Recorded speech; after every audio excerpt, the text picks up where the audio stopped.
So this is an example of an ad. Now, the offer is hands down the most important variable that will impact the results or failure, which whether it's success or failure of your ad campaign. The offer is the most important thing. Everybody say that real quick. Ready? 1, 2, 3. The offer is the most important thing. Know that. First thing you test is the offer. The next thing is the copy. Now there's principles here that you can follow. You don't have to use them all. You can. I've done it. Or you can just use like half of them or a few of them. But it's attention, specificity, scarcity, urgency, curiosity, and popularity. These are tactics that you use in ad copy in order to get somebody engaged and interested in wanting to click on that ad. So, attention, you can even see it. Attention, ladies in Commerce Township. Attention, ladies in Des Moines, right? That's an example if you're targeting ladies in Des Moines. We're looking for 30 motivated women. That actually hits on specificity and scarcity. It hits both at the same time, okay? We're looking for 30 motivated women to come test out the only heart rate monitored workouts based in science. Curiosity, based in science? What the hell does that even mean? The only? If you're ready to tone up, increase strength, build cardio, grab one of these passes for a free week of workouts. So if you want a customized workout that is short, incredibly effective, and extremely fun, grab your free week pass today. These coupons are on a first come, first served basis, so hurry while they last. And there's your urgency. Now you can add in things like popularity, which is find out why everyone in the Valley is saying this is the #1 place to work out since 1901, right? Like a joke. But it's funny, it works, right? It does work. Little things like that make things interesting. I don't know why, but it works. So I also want to show you the engagement that happened on this ad. Now, some of you guys may be thinking, yeah, you probably showed us the ad with the most engagement. No, I literally went to the first ad I found. This is normal, and there's ones that have 500 comments or 500 shares. It's common when you have an ad that's successful, you keep it going. Now, this one here had 98 reactions, which is a thumbs up or a heart or whatever, and 17 shares, 42 comments. And you can see here, the blue boxes represent your leads giving you leads. They didn't even sign up with you yet, and they're giving you leads. This one, Aaron Baker says, Sarah, literally tagged her, Sarah, do it. And there's 3 more replies there because Orange Theory is really good at engaging, keeping a conversation going. At least this location definitely is. Up there, tags her friend Kristen Perkins Tobias and Melanie Whitney and Jill Price Kane. Any interest? I just signed up for my free week. Try it with me. Now, getting leads is tough. It's cool when you get one. But is it cool when your leads get you leads before they even give you money? Raise your hand if that's cool. Shit, right? Crazy. Okay, Angie Schneider tags Christine Renner.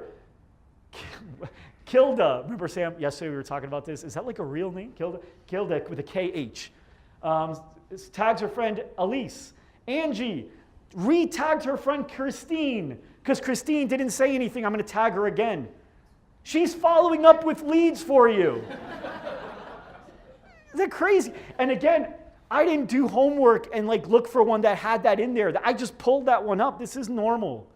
Your leads are getting you leads and following up using this. Raise your hand if that's cool. Raise your hand if you feel like you thought you might be missing out on this. Okay, pretty cool. Before I keep going, raise your hand if this stuff is valuable so far. All right, keep it going. Okay, because I would have just left. We'd have got a sandwich. Me and Sam and Lance would have gotten a sandwich. All right. So this is an example of a landing page. Raise your hand if you know exactly what I mean by a landing page. Raise your hand if you don't really know what I mean and what the difference is between a landing page and a website. Okay, everybody knows. Perfect. Good job, Lance. Okay, so everybody knows what a landing page is. So you want to send traffic to your landing page. Never send traffic to your website. Let's say that again. 1, 2, 3. Never send traffic to your website. Where do we send them? Always. Trust me, guys. I've tested this thousands of times for you. Don't challenge me on this unless you want to. Okay. Your visitor will fill out the entire form. Now, you're going to ask them to put in their first name, their last name, their phone number, and their email. Ask them for all of that stuff. Now, you probably read articles or heard influencers say if you ask for less, you'll get more opt-ins. If you just ask for the email, you'll get more opt-ins. If you just ask for the name and email, you get more opt-ins. Yes, Not arguing it. You're 100% right. And in our tests, it's about 10% more. Not worth it to me. I'll trade that 10%. Give me the numbers. Does that make sense? Would you rather get 110 leads with just the email or 100 leads with emails, name, first name, last name, email, and phone number? Hell yeah. Keep your 10%. I'll invest that. Give me the numbers. Okay? Trust me, it works. I do this all day long. Get all 4 things. Oh, by the way, let me go back. That green button, we've tested it. Green converts better by twice the amount than any other color for the call to action button. Here's the rule though, green can't be anywhere else. It's got to be only the call to action button, that's it. Next best color is pink. Then after that's orange. There's green back in that little window way in the back. Where? In the window way in the back. I'm kidding. You know, you're that one. Guess who I'm gonna call out? I'm the sales one. Oh, you just you have a target right here. Don't worry, it's gonna be fun though. Everyone else is like, I will not say shit. Thank you for being the guinea pig. I'm kidding. I'm not gonna be hard on anybody. I'm not gonna be hard on anybody. I'm here to have fun with you guys. My goal is for you guys to like me at the end of this, not be like, never again, Lance, never that guy. Okay. So, for anyone that does not fill out the form, you want them to see retargeting ads that look like this. So they landed on the landing page, but they didn't fill out the form. So this says something different. Do you still want a free week pass to Club Pilates? Call us now to redeem this offer because it's about to expire. If you're ready to tone, sweat, and have fun, then sign up for a free week of Pilates classes.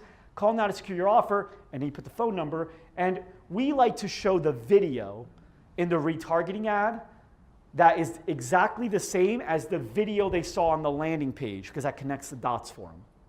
Okay, it's easier. It stimulates that. Oh, yeah, wait, that's the video I was watching. And now they can remember, oh, that's right, my boss called me. I never got the chance to finish filling it out. These ads should continue to follow them until they do fill out the form or 180 days, whichever comes first. That's a max. That's what we do, 180 days, but you can go less. Once they do fill out the form, many things should happen automatically. So I'm going to show you all the things that should happen, and then I'm going to later on show you how you can get those things set up. Number one is you want to stop showing them retargeting ads. Do you want to keep paying to show that guy ads that already filled out the form and is now in your sales team's hands? No. So use that money for the other guys and get them in there. And how you do that, the thank you page will have the pixel on there that will automatically take them out of this custom audience and put them in another. The link that I gave you earlier shows you how to do that. So don't feel like you don't know how, and I'm not going to do it because I don't know how. It gives you everything you need. It's also going to take them to a thank you page, obviously, because that's how their targeting ads are removed. I'm going to show you what that looks like. That's why it's in orange. It's also going to add, actually, I shouldn't say that's why it's in orange because the other one's in orange too, and I'm not going to show you what that looks like because I took that out because your system's a little different. We'll talk about that. It should automatically add them to a lead sheet, whether it's your CRM or a spreadsheet that has all your leads in it so you can manage the entire process and measure how things are working. An automated text should get sent to you as well as to your lead.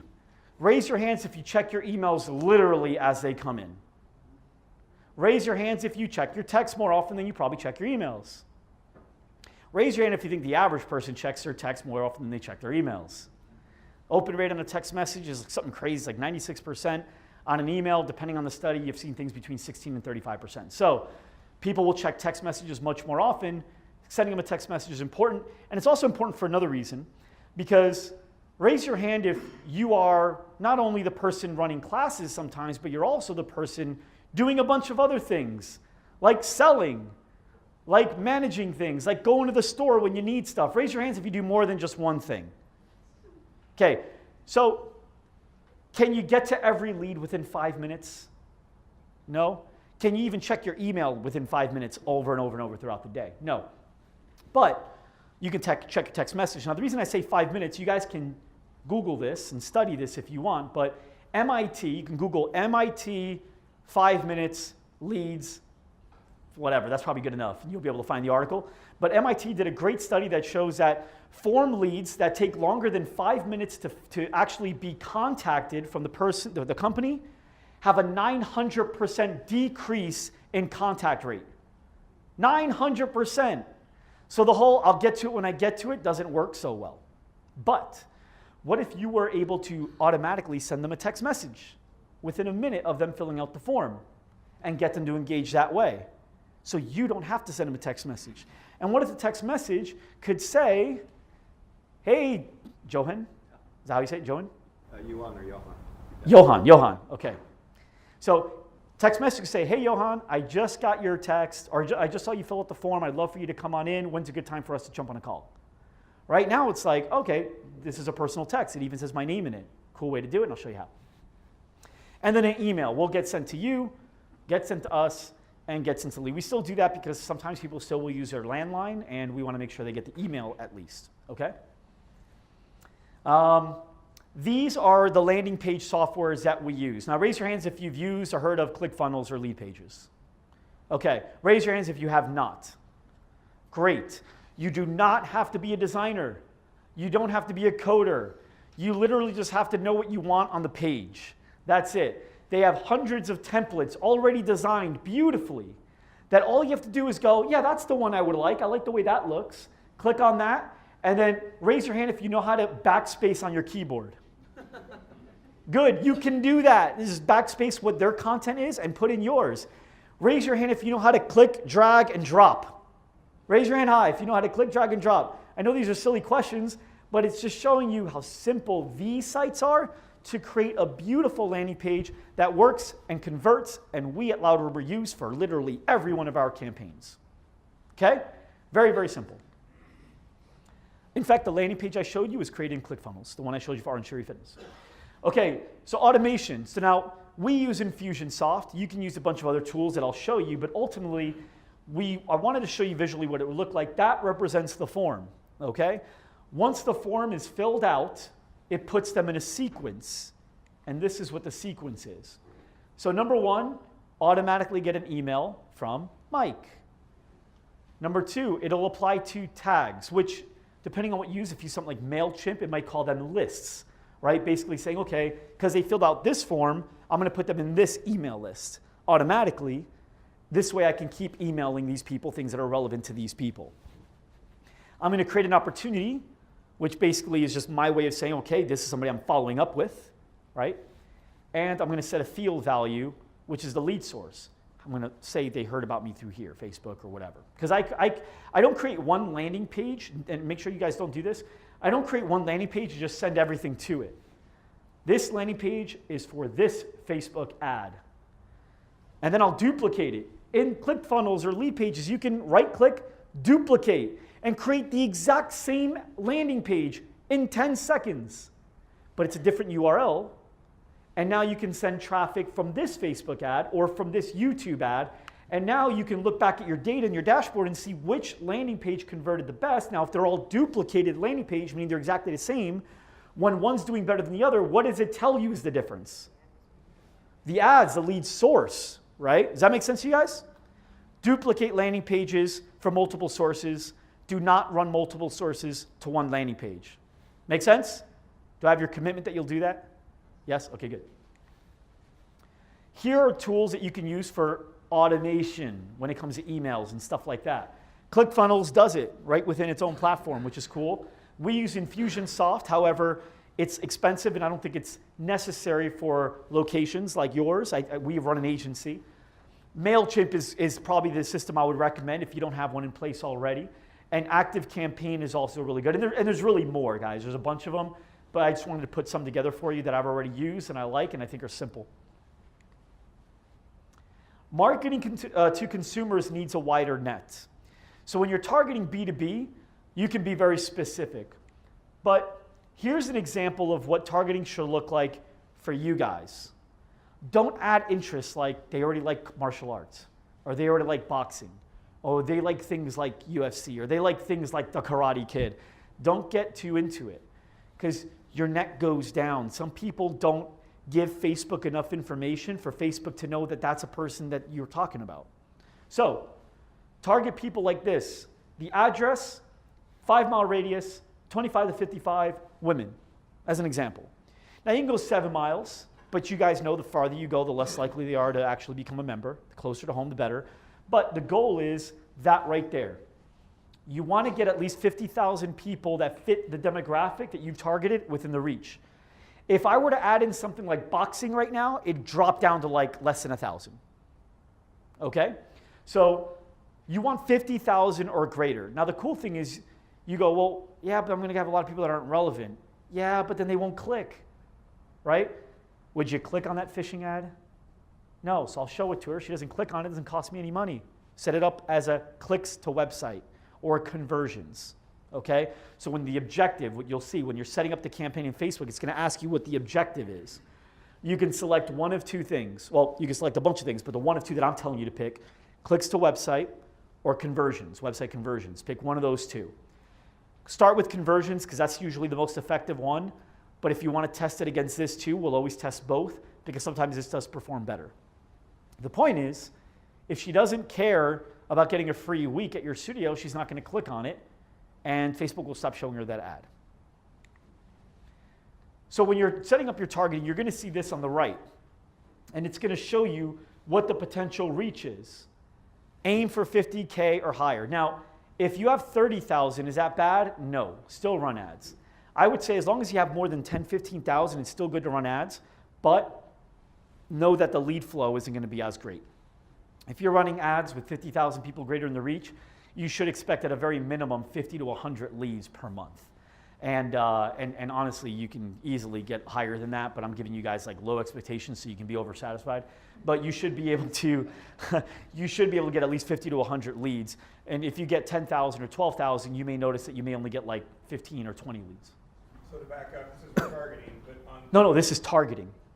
This is targeting. This is me setting up this right here. That's targeting. I want to target people within 5 miles of that address that are 25 to 50 that are women. I'm targeting them.